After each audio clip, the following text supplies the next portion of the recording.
বলছেন ফাআম্মা মান তাগা ওয়া আতারাল হায়াতাদ দুনিয়া ফাইন্নাল জাহিমা হিয়াল মাওয়া।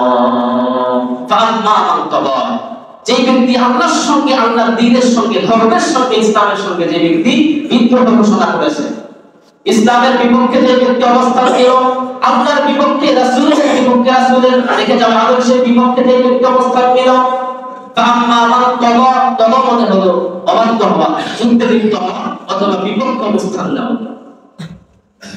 তো যে ব্যক্তি ইসলামের বিপক্ষে অবস্থান নিল, অর্থাৎ আল্লাহর বিপক্ষে অবস্থান নিল, ওয়া আতারাল হায়াতাদ দুনিয়া, আর দুনিয়াকেই সব অধিকার দিল।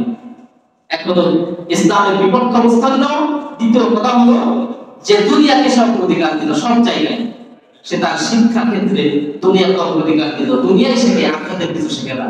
সে কর্মক্ষেত্রে গিয়ে দুনিয়াকে অগ্রাধিকার দিল, সে রাজনৈতিক ব্যাপারে গিয়ে দুনিয়াকে অগ্রাধিকার দিল, আখিরাতকে দূরে ঠেলে দিল। সে অর্থনৈতিক ব্যবস্থায় গিয়ে দুনিয়াকে অগ্রাধিকার দিল, সুদভিত্তিক অর্থনীতিতে বিশ্বাসী, যাকাত ভিত্তিক অর্থনীতি তার কাছে ভালো লাগে না। এক কথা, তার রান্নাঘর থেকে শুরু করে দিয়ে আন্তর্জাতিক মহল পর্যন্ত সে সব ক্ষেত্রে শিক্ষা দীক্ষা, তার চলাফেরা, তার রাজনীতি, সমাজনীতি, তার ব্যক্তিনীতি, তার পরিবার নীতি, সব জায়গায় সে দুনিয়াকে অগ্রাধিকার দিল, আখিরাতকে দূরে ঠেলে দিল। আল্লাহ রাব্বুল আলামিন বলেন যে এই শ্রেণীর মানুষের অবস্থান কোথায়? ফাইন্নাল জাহিমা হিয়াল মাওয়া।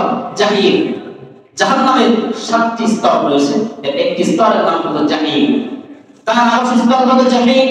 পক্ষান্তরে ওয়া আম্মা মান খাফা মাকামা রাব্বিহি ওয়া নাহান নাফসা আনিল হাওয়া ফাইন্নাল জান্নাতা হিয়াল মাওয়া। পক্ষান্তরে যে ব্যক্তি দুনিয়াকে ছেড়ে দিল দূরে, আল্লাহর সামনে ওয়া আম্মা মান খাফা, এখন মানে হলো ভয় করা, ভয় করা। যে ব্যক্তি ওয়া আম্মা মান খাফা মাকামা রাব্বিহি, তার রবের সঙ্গে মোকাবিলা হবে, এই কথাকে যে ব্যক্তি ভয় করে জীবন যাপন করবে, ফাইন্নাল জান্নাতা হিয়াল মাওয়া, ওই ব্যক্তির আবাসস্থল হলো জান্নাতুল মাওয়া। সুবহানাল্লাহ। কথা ক্লিয়ার, একদম পরিষ্কার। যে ব্যক্তি দুনিয়াকে অগ্রাধিকার দিবে, ইসলামের বিপক্ষে অবস্থান দিবে, তার আবাসস্থল কোথায়? জাহিম হিয়াল মাওয়া, তার আবাসস্থল হলো জাহিম অর্থাৎ জাহান্নাম। আর যে ব্যক্তি আল্লাহর সামনে দাঁড়াতে হবে, জবাবদিহিমূলক জীবন যাপন করবে, তার আবাসস্থল হবে ফাইনাল জান্নাতুল মাওয়া, তার আবাসস্থল হলো জান্নাতুল মাওয়া।